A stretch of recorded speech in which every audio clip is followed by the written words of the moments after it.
Mentakas ondang lawan po nong stoy ngia kendo ya u presiden ke parti bat ki senior leader jam ke parti nang benta kane ke jingjia ka bah ka khalai tarik ubna akos araja arphwe ka ba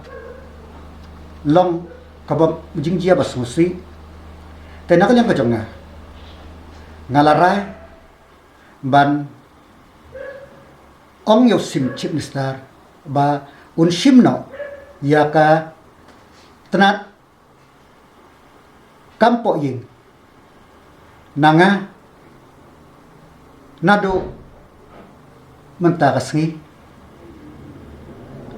ya kan lale khnang ba kano konok inquiry ka ba ka sarkar kan le kan long kabas khoi bat kabas sai kaban nom don kadau kajing artatin hagi pajba bat nga ajing mut ba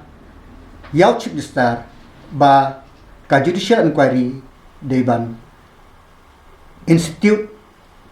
khnang ba ke ek bajia ha ka step thanga kan mi perthei bat kan shai yaw pai ba babun balang. In order to clear the doubts which are there in the mind of the people, why this incident has taken place, which has led to the death of Bathankyo. So therefore, jointly as a party, with one voice, we have heard from the Honourable Minister, and we felt that that was the right decision. As a responsible leader, he has taken it in a very matured manner, and we fully support that. And we would request the Chief Minister also to relieve home portfolio from him. So it all depends on the Chief Minister now to take a call on the letter, in which he will be submitting the letter to the Chief Minister, and